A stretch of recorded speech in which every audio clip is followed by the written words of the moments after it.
Se tem uma palavra que eu não consigo ouvir mais, é narrativa.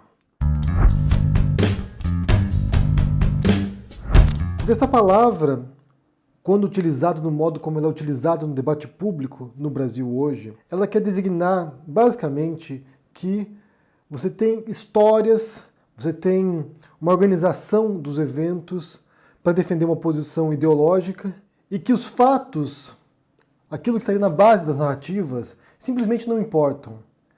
É como se você construísse um ordenamento de ideias fictícias para defender sua posição.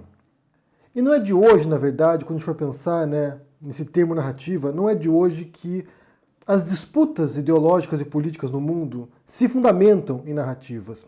Por exemplo, nessa segunda-feira aqui, o Bolsonaro estava lá com seus apoiadores no chiqueirinho deles, lá no cercadinho deles, e uma apoiadora disse o seguinte para o Bolsonaro, que ele devia começar a usar a SECOM, a Secretaria de Comunicação, para melhorar a imagem do Bolsonaro no exterior, porque ela conhece alguém que mora fora do Brasil e a imagem do Bolsonaro fora é muito ruim.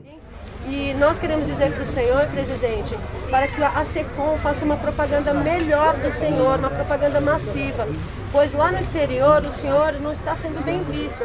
E é evidente que é ruim. Do mesmo modo como na imprensa brasileira também é muito ruim. Desde a campanha eleitoral, o mundo inteiro, e se você lesse a imprensa internacional, se você lesse a imprensa britânica, a imprensa norte-americana, a imprensa espanhola, a portuguesa, havia uma enorme rejeição à figura do Bolsonaro. Para muita gente no mundo, é inconcebível que alguém como o Bolsonaro viesse a se tornar presidente um dia, do mesmo modo como era inconcebível o Trump também, alguns anos atrás. O mundo olhava com rejeição, com asco, com repulsa alguém como o Bolsonaro na presidente do Brasil, sendo que é a maior nação latino-americana. E mesmo depois da vitória dele, a cobertura internacional sempre foi muito desfavorável ao Bolsonaro. Por exemplo, quando ano passado houve o aumento das queimadas na Amazônia, a imprensa mundial repudiou completamente o modo como ele estava lidando com isso. Do mesmo modo como lida agora, de maneira bastante negativa, com a tática, se é que existe alguma, do Bolsonaro, do governo dele, para lidar com a pandemia. É um mundo horrorizado diante do governo do Bolsonaro. E a resposta do Bolsonaro a esse pedido dessa apoiadora foi a seguinte: você sabe que a imprensa mundial é de esquerda, é esquerdista. Eu tenho uma amiga lá... A imprensa mundial é de esquerda. É de esquerda. E essa frase é tão absurda que mesmo um apoiador do Bolsonaro deveria ouvi-la com ceticismo. Porque é óbvio que você tem no mundo inteiro jornais, a imprensa alinhada com ideais progressistas ou de esquerda, mas também há muitos jornais e muitos canais de televisão que também são alinhados ao conservadorismo ou uma mídia liberal. Isso é evidente, assim como no próprio Brasil também. Só que a grande questão aqui, e essa apoiadora do Bolsonaro certamente não parou para pensar nisso, que a disputa hoje em dia, de narrativas na verdade, não é apenas entre esquerda e direita, mas é entre civilização e barbárie. O horror da imprensa internacional, o horror da imprensa esquerdista, aqui citando o Bolsonaro, é de um governo que é anticivilizatório, é bárbaro, é de retrocesso, de obscurantismo, de negação da ciência. Quando o mundo inteiro se movimenta num sentido para proteger sua economia, para proteger seus cidadãos, para salvar vidas, o governo brasileiro se move no sentido contrário, negando as melhores práticas mundiais nesse momento, simplesmente se recusando a lidar com o problema. Então a imprensa, o repúdio da imprensa internacional, não é pelo fato de ela ser esquerdista, obviamente é algo delirante, mas é justamente porque é uma visão de fora de uma situação que é incompreensível.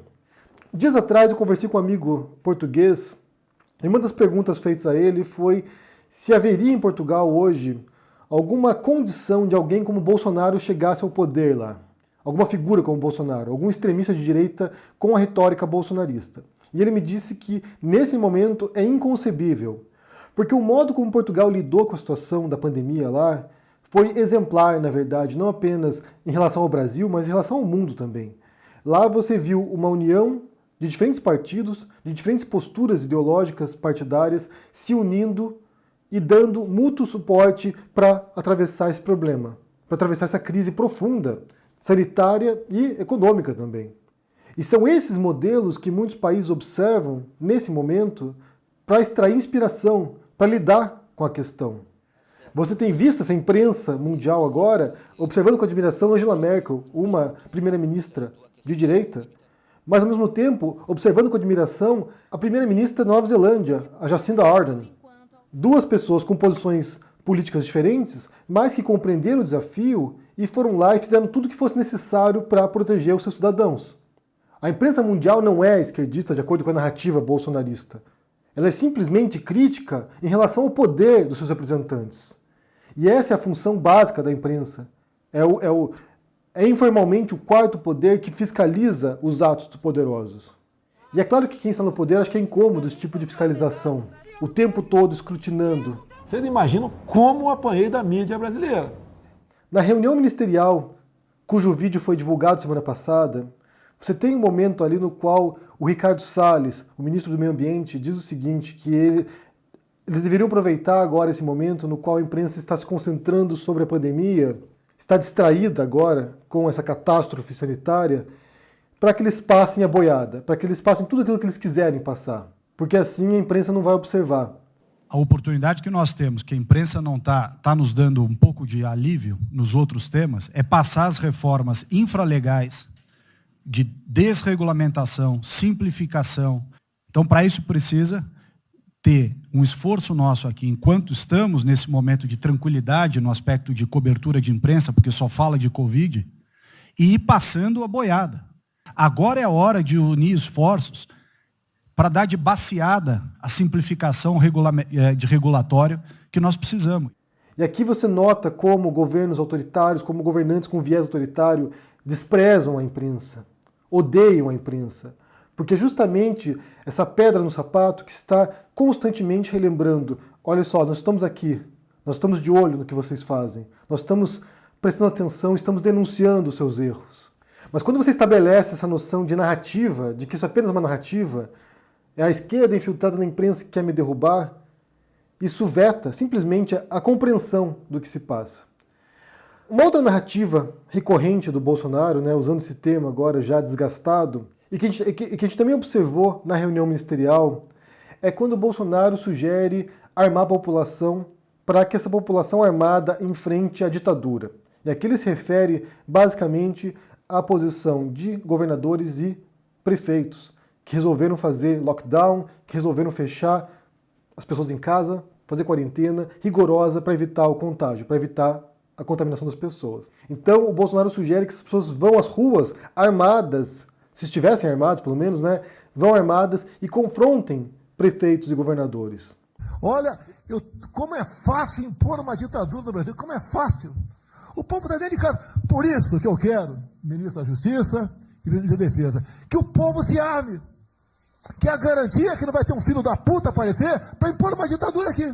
Ele basicamente propõe uma insurgência popular contra representantes eleitos. Que é fácil impor uma ditadura. Facílimo. Um bosta de um prefeito faz um bosta de um decreto, algema e deixa todo mundo dentro de casa. Se tivesse armado, ia para a rua. E essa é uma narrativa, na verdade. É uma narrativa importada dos Estados Unidos, importada dos armamentistas norte-americanos, de que a população armada é o que tem de melhor para enfrentar a tirania. O que, confesso aqui, é bastante ridículo, na verdade, porque eu não consigo imaginar como milícias armadas com revólveres seriam capazes de enfrentar um governo tirânico, um Estado tirânico armado até os dentes com um exército permanente. Então isso aqui é um delírio do Bolsonaro. Mas, na verdade, isso também corrobora a retórica bolsonarista. Que para você enfrentar uma ditadura, e isso aqui foi uma retórica também usada em 64, quando teve o golpe civil-militar no Brasil, que você faz uma ditadura para evitar uma ditadura da oposição. Isso se encaixa muito bem na retórica da Guerra Fria, quando você tinha duas potências militares e políticas no mundo, de um lado as potências democráticas aqui na figura dos Estados Unidos e do outro lado os países comunistas na figura da União Soviética, e cada um desses países disputava um espaço geopolítico, de um lado os Estados Unidos como um país defensor das liberdades e que estimulava golpes de Estado para implementar ditadores nesses países alinhados aos Estados Unidos, ou seja, democracia para mim, para os outros repressão. E do outro lado, a União Soviética também com esse ideal de libertação dos trabalhadores, contribuindo para revoltas armadas pelo mundo. Ou seja, o que nós tínhamos era justamente uma disputa de narrativas. Os dois lados se apresentavam como uma solução. E no Brasil, essa disputa também chegou e, em grande medida, né, a justificativa para a Revolução de 64, ou seja, o golpe militar de 64, foi que a gente daria um golpe para evitar a tomada do Brasil pelos comunistas. Uma ameaça que nem sequer era concreta. O slogan na época é que o Brasil não ia se tornar uma nova Cuba, que era o grande medo dos brasileiros reacionários da época, dos conservadores da época. A ameaça de Cuba, né, da Revolução Castrista em Cuba. E hoje, embora essa Guerra Fria já não exista mais, nesses moldes como tinha nos anos 60, ou durante um bom período aí no século XX, há um esforço de recriar essa Guerra Fria. A gente observa isso nesse exato momento. A própria pandemia tem servido como justificativa para essa narrativa de divisão entre diferentes blocos ideológicos e políticos. Por um lado, você tem os Estados Unidos agora, na figura do Trump, enfrentando a tentativa de tomada hegemônica econômica da China, e do outro lado você tem a China, um país com mais de 1 bilhão de habitantes e que se tornou a fábrica do mundo. Então, nessa guerra de narrativas, você vê o Bolsonaro alinhado cegamente ao Trump, um vassalo do Trump, e que compra ou que propaga esse tipo de divisões que não são tão simples assim, tentando reviver a disputa política do século XX, a Guerra Fria. Uma nova Guerra Fria agora que não é uma corrida armamentista, que não é uma corrida espacial, mas é uma corrida econômica agora. E que já pronuncia, de certo modo, a perda de espaço dos Estados Unidos no mundo. Nós estamos assistindo aqui em tempo real uma mudança de eixo da influência política para a China. E o que assusta mais é justamente você ter Bolsonaro e ministros do governo Bolsonaro tentando criar uma tensão, criar uma briga com esse maior parceiro comercial do Brasil atualmente, que é a China. Tanto que nesse vídeo da reunião ministerial, um dos trechos cortados, que não vem a público, é justamente quando o ministro da Educação, o Abraham Weintraub, vai lá e insulta o Partido Comunista Chinês e o país, e a China. Então, embora eu não goste desse termo narrativa, porque parece que é descolado da realidade, parece que dá a sugerir uma narrativa fictícia, uma invenção que não se funda na realidade, o que a gente vê de fato é uma disputa narrativa. Por um lado, o Bolsonaro tentando convencer a sua manada de seguidores a comprar ideias totalmente estapafúrdias, completamente descoladas da realidade, e por outro lado, uma outra narrativa que está diluída nessa imprensa que o Bolsonaro acusa de esquerdista, diluída nessa imprensa, tentando mostrar para as pessoas, tentando calcá-las nos fatos. O linguista George Lakoff, ele diz que, na verdade, o convencimento da população, dos cidadãos, dos eleitores, ele se dá num nível basicamente emocional. Então é por isso que as narrativas são tão importantes, porque elas criam esse vínculo emocional com as pessoas, muito mais do que racional. Não é tão importante aquilo que você diz, mas os valores que estão subjacentes àquilo que você diz.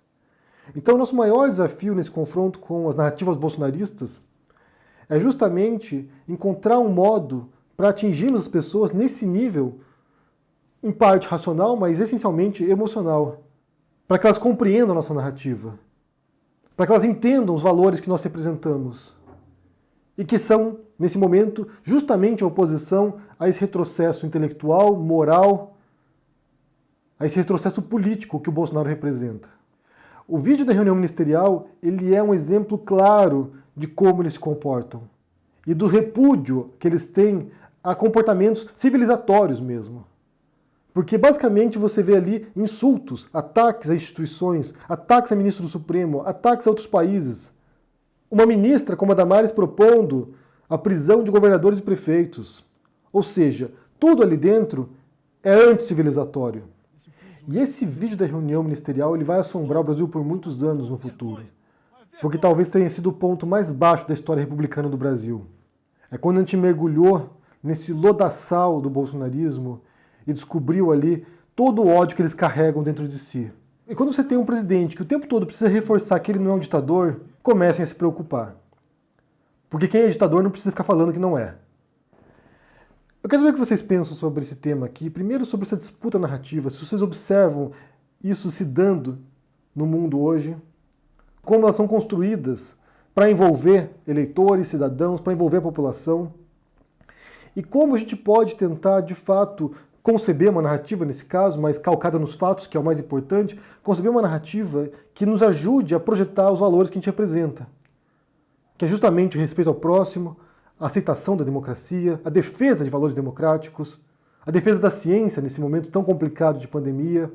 Como a gente faz isso? Como a gente atinge as pessoas, não apenas no nível racional, mas no nível emocional, que é o que importa para a maior parte das pessoas. Me digam o que vocês pensam aí no comentário, deixe o joinha, assine o canal da Carta Capital, a gente se vê por aí. Abraço e até mais. Tchau!